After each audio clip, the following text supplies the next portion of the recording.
Hello, here we go again with an Osaka League game full of fights. Black won by 10 points and a half, and there were some tactical opportunities missed both for black and white this game. So let's have a look. When playing the parallel Fuseki, it's normal to take the lower right corner as black. Of course, black can choose between this corner and the top left, but because board it's not a square, it feels that taking the right side it's going to be a bigger territory in appearance, even though it's the same thing. So that's just the visual point of view, but okay, nothing wrong to take the top left corner. Also, the Komoku can be played at r4 to face the d4 stone, so when white takes the empty corner, then black can go for a mini Chinese on the bottom side. This is absolutely fine. Anyway, so far so good. So white is playing the Komoku facing the top right stone, which leads to black approach on the right side, which feels just good direction of play. So in general, white wants to play r4, and in this case, when black comes inside, now black is playing inside white's sphere of influence. But if this happens and white plays the attach at p3, then it's okay for black to go for the avalanche Joseki and develop towards the right side, where black already has a stone at q16. So let's go back to the original game. Black approach high, very good. Then white plays the attach, and now black went for the avalanche. Now going for the avalanche Joseki on the bottom side is not such a great idea, because white already has a stone at d4. So when this happens, white will take away the extension, and it's difficult for black to use the thickness. In this case, it's good for black to block on the right side at r6, then connect and develop in the direction of q16. So black should seek for a moyo on the right instead of the bottom side. So this Joseki would be nice if the direction of play is like this. And this would be a basic pattern, but of course there are all kind of variations, like when white connects solid. Let's say we play the same variation like in the actual game. Black will just play the hanging connection, so the wall is facing the right side. Now maybe white will feel the urge to jump in and destroy the moyo right away. But even so, it's a good fight for black. So white has the Komoku this way, black approach, and white should actually think about the pincer. Now black decided to change a little bit, so instead of the classic Joseki to develop the right side, like this or like this, black went for the bottom side.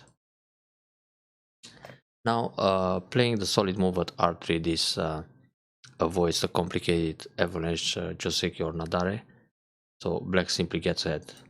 Here white can also descend q2, black will do the same thing, no b, and no b one more time, and when this happens, white can use the clamp.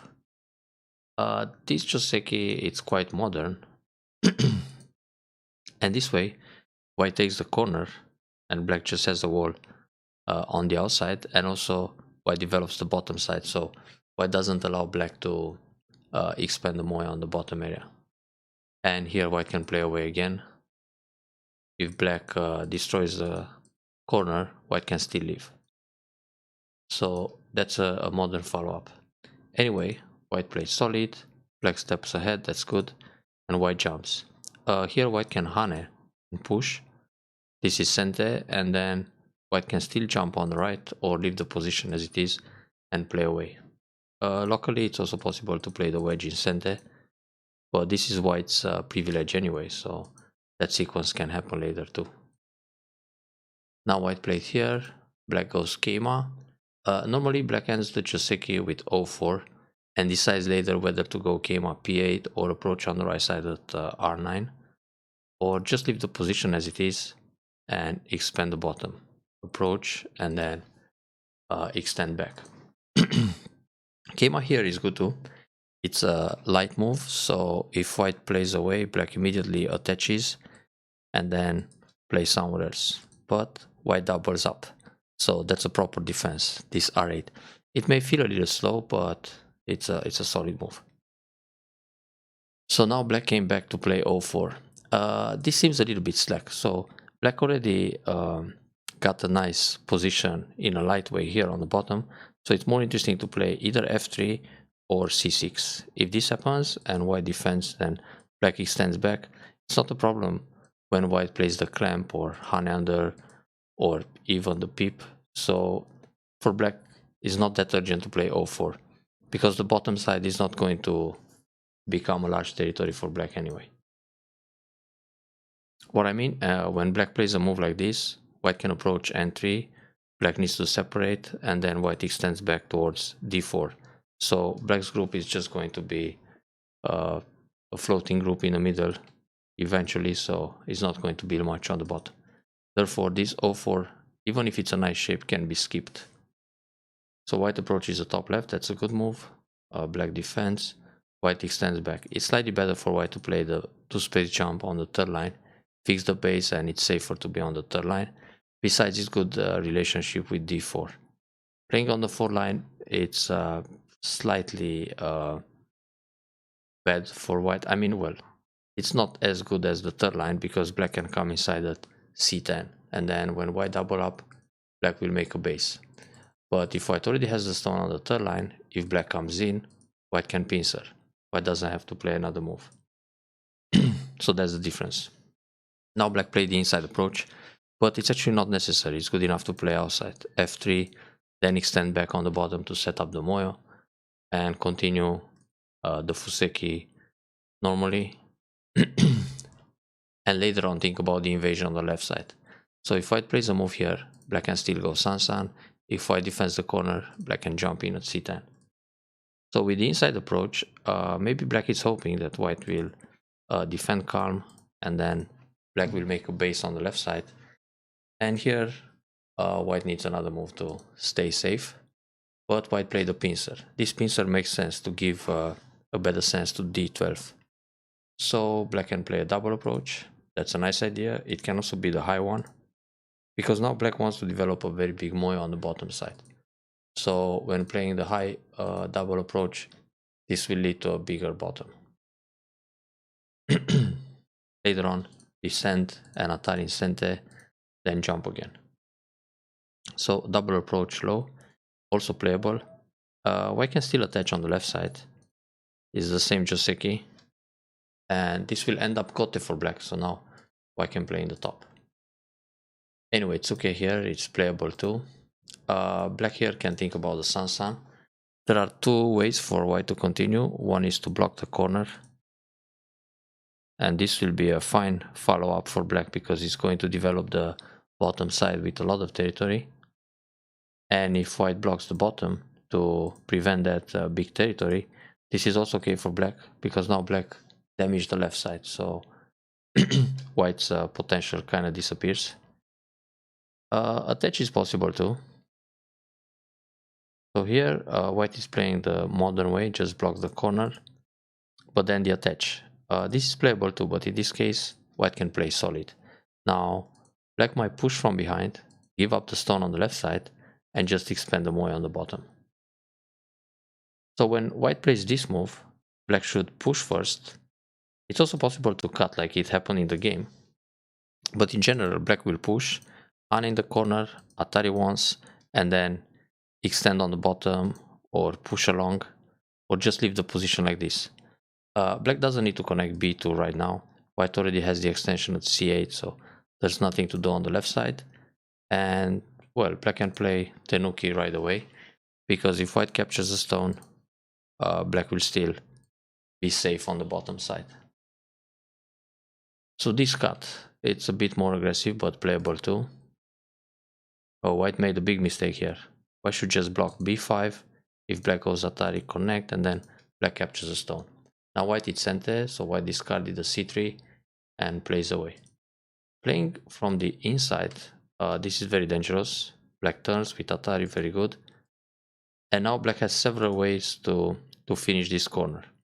It's possible to play b6, but the Tesuji is to play b2, so just capture the two stones.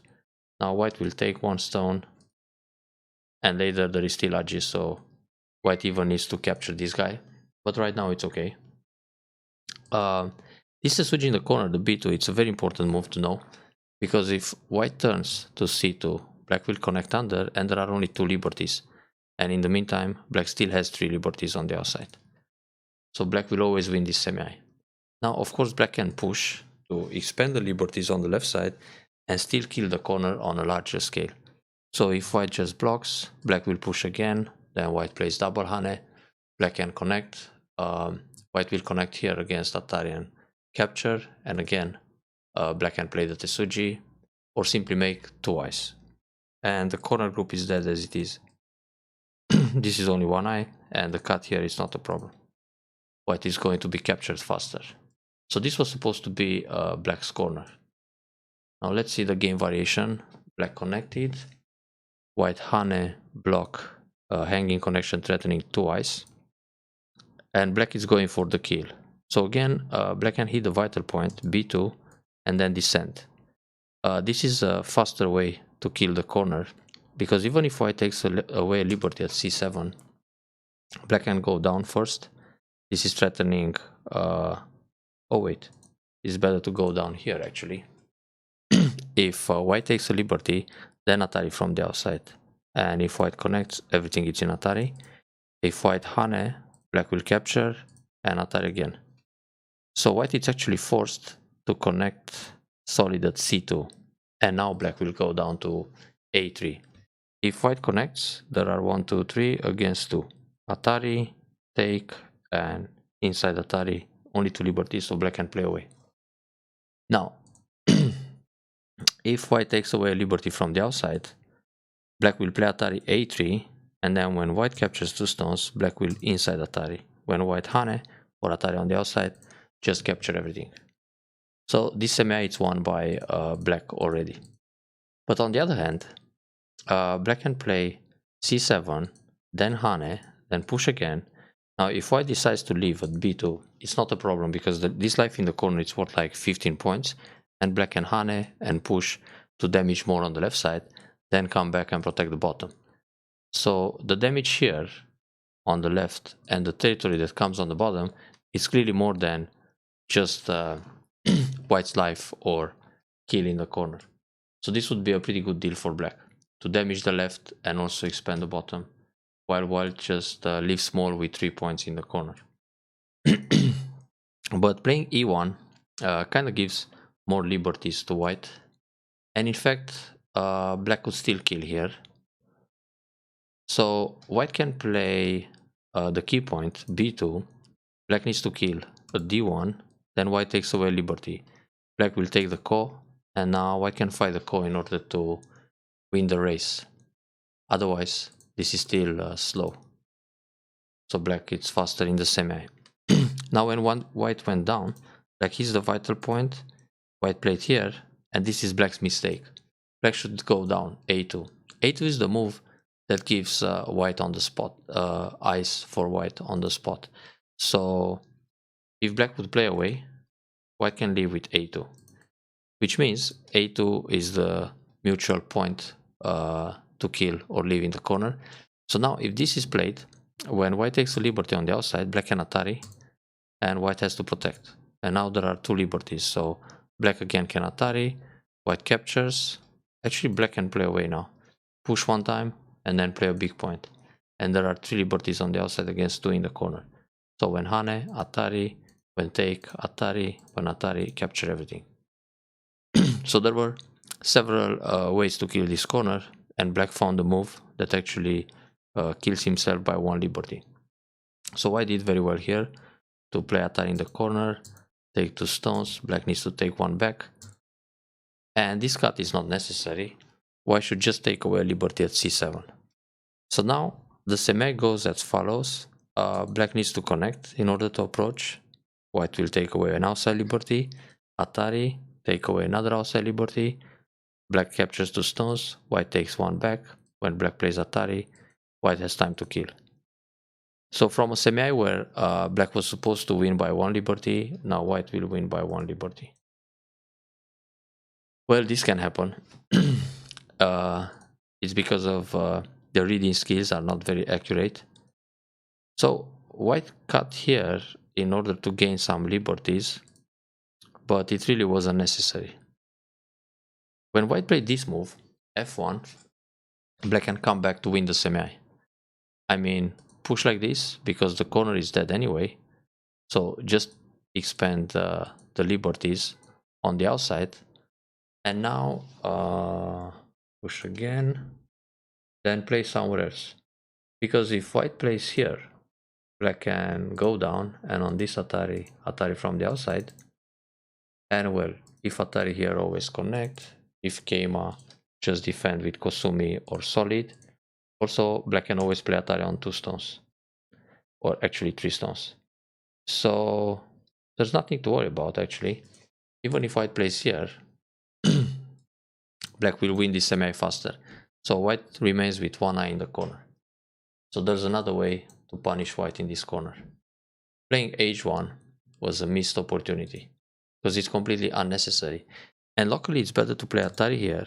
So when white plays Atari on the outside, capture the stones, and there are no more forcing moves in this area. Playing the descent gives white this Keima in Sente. But playing Atari, when white Keima like this, black can play away. The stones are already captured. So this approach move was slow and not necessary. Now black finally played a big point.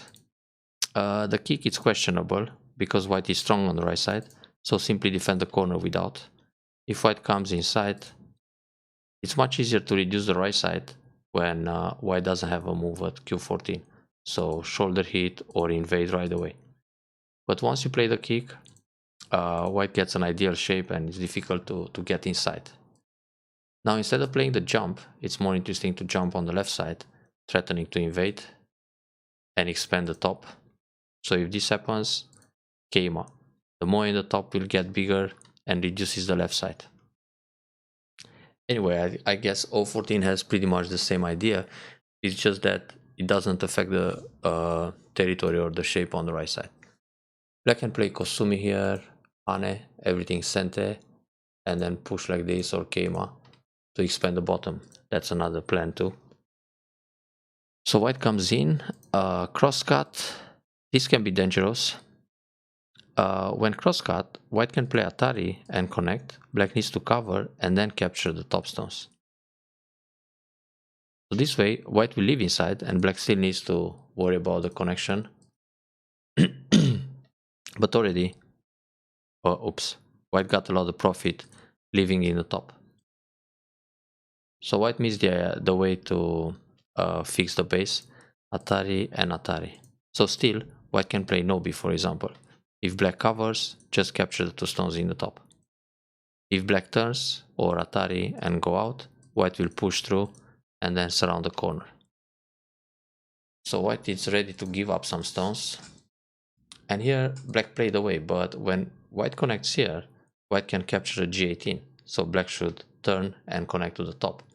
And then if white plays something like this, black will come from the center and look for this h15 cutting point. But some move around here is nice to reduce the left side.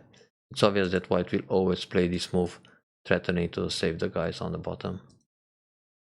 So an invasion on the left first. White did a double Hane in order to take Sente.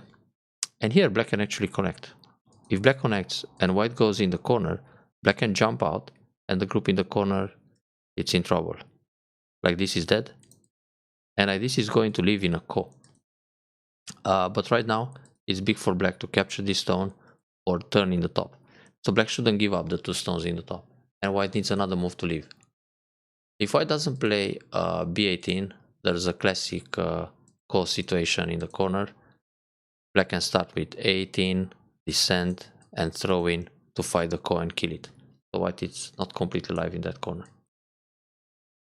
So black captures a stone, white goes Atari and captures the other 2, which is fine, but this is gote for both, to capture 2 stones or to let black save by taking 1 stone. So right now it's more urgent for white to block in the top. Black cannot escape anymore. So the stones are dead, and if black plays here, white captures, and then if black plays here to make sure white doesn't have ice, white will jump out. If black will try somehow to separate that group and try to kill it, black will just attach, white will attach and pull back in order to leave. So this wasn't that big. I mean, now black can still fix the top. So black jumps again, but actually here you can think about Kosumi threatening to invade, so white will defend like this, and this gives you time to protect the top side. Playing this move, white doesn't have to do anything but catch the top. This defense, it's not urgent right now. White can go down first, and when black plays here, white attaches or Kosumi, so white is connected anyway. Alright, then black cuts. The cut is possible, but it's still more important to connect under, because on this cut, white can still catch the two stones, and when black turns here, just take. When black plays here, leave in the top. If black surrounds or double up, jump to leave like that. So white plays this schema, threatening to save the guys. Atari. Kosumi it's an option too, because these stones on the bottom, they will be captured anyway. Now white plays another move, but this is actually not necessary. So white can play in the top. If black captures the two stones, white will take a liberty, connect, Hane, Atari, Atari, take two stones, take one back. It's absolutely fine. Oh, in fact, oh yeah, on this Atari, white doesn't have to play there, somewhere else, and only when this Atari is played, white will play another move. So this is a waste, b7, because the stones were captured anyway. And now, instead of playing the extension in the middle, black should actually extend j15, because now this takes away liberty in the top, so when white turns, black can also turn, and now there is no way to capture anymore. There will be Atari all the way. And this means when white plays here, black can save the two stones and white is still on the run. Dangerous for that group. I mean, it might escape, but still, it's on the run. So black can profit attacking this group, but like that, white can still catch the two stones and try to live inside. So white played the cap, going for a big center. Black got a lot of profit in the top this way. The proper move is actually the other jump. Now, even if white captures the two stones, white is not going to live inside. He has only one eye. In fact, she has only one eye.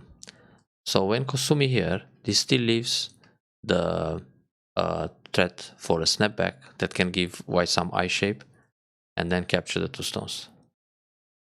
So now when black surrounds the group, white can still live in the top. Anyway, white is busy to build the center, which makes sense. Then black reduces, that's very good. Hane, that Hane is not really necessary, just jump again, and when white plays the Hane, double up to make sure the top will die. This would be the easy way. Because after Hane, yeah, black had to jump anyway. In fact, Nobi would work, and then jump along. Or go out with Kosumi to connect much faster to the other stones. So jump, jump, peep, not really necessary, can just Nobi. If white is trying to cut the Iken Tobi like this, black and Atari connect, and when white cuts, just push through. There are too many cutting points, so it's easy to go out.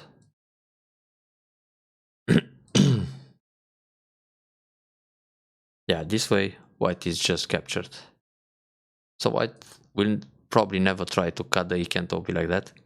Also, Atari works the other way and connect, and then double Atari and catch one stone to stay connected. So this move to prevent the wedge wasn't really necessary, but instead of Hane, black should just Nobi and then connect to the bottom. So now white cuts, and black needs to play Atari first. When black extends, white found a good way, Atari, and if black connects, there is throw in, Atari again, and capture everything. So yeah, black had to give up the two stones, and white should capture them. White plays away. This is good, block the top side, Hane, push, but in this case, it's more interesting to defend the center, and even if white descends in the top, oops, that's a misclick, you answer everything. So still keep the entire top side. Now, there are always two ways to block the top invasion. One is to Hane, then Atari from behind, and Atari again to keep all the points in the corner. The other one is to push, but then never Atari from the outside, always cut S17, because when white goes down, black will play S18 and then capture everything. So the only endgame left here, it's Atari S18 and Atari under, but this is a move that black can ignore. So playing Atari from the outside, this is a move that allows white connect the stone, but white of course can capture the middle and then black will play a gote move. White didn't have to connect. But on the other hand, black can always cut and capture that stone. So white played the Atari and allowed the connection. At least now black got back to connect here. So white should catch these two guys. It's going to damage more in the center. Black connects, white comes inside, black does the same thing. So in this position, if black connects like that and white cuts, now black will take 3 stones and connect like this. Playing the cut, this will invite white for a trade. But pushing through is good for black. And then cut to capture more stones. That's fine too. White is supposed to play disco sumi, so when black pushes, white blocks and everything is connected. Playing here, white, black can still reduce some more. With a push like this, and then wedge, then connect, and keep pushing. So white decided to sacrifice some more. This is good for black. It's probably the way black won the game. And this turn is not necessary. Those stones are captured anyway. So white can block here. It's pretty big. Kosumi once. Then hanging connection. Threatening to connect under with this move. And descent. So now the score, maybe it's much closer. This move was -1 point. There was no danger inside. Push. Here it's more interesting to play a Hane and connect, so there's a follow-up in Sente on the first line. But how can you make more points? Maybe a second line move like this, then go up and bump, threatening the cut, then Hane and connect. So create a few points on the bottom. Yeah, that move came. It's very good. Alright. This is not Sente, so white can actually play away. Because when black takes 2 stones, white can always take 1 back. And only when black plays Atari here, white needs another move. Okay. But that's important for ice. So this means white actually missed an opportunity to kill. White can play here.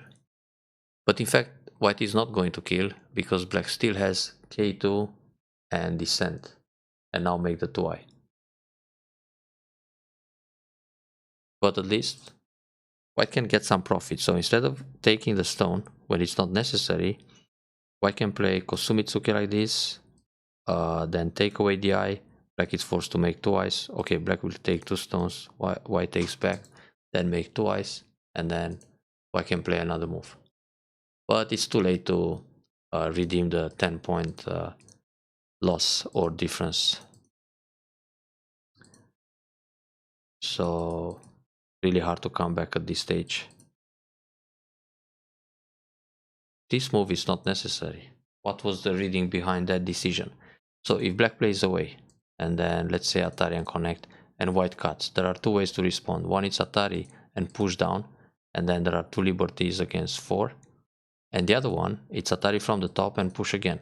So like this, it's not necessary to play other moves inside. Oops. Because the white stones will get captured anyway. So playing 017, it's -1 point. And it shows a little bit of lack of confidence in the reading skills. So that's an area where one must improve. Especially when the stones are on the board at the end, it's much easier to read what happens. So the capture here, it's worth 1 point cente, but it seems there are no other big points to play. So in that case, it's okay to connect. Otherwise, you don't have to make it a habit. I mean, you can always take 1 stone back.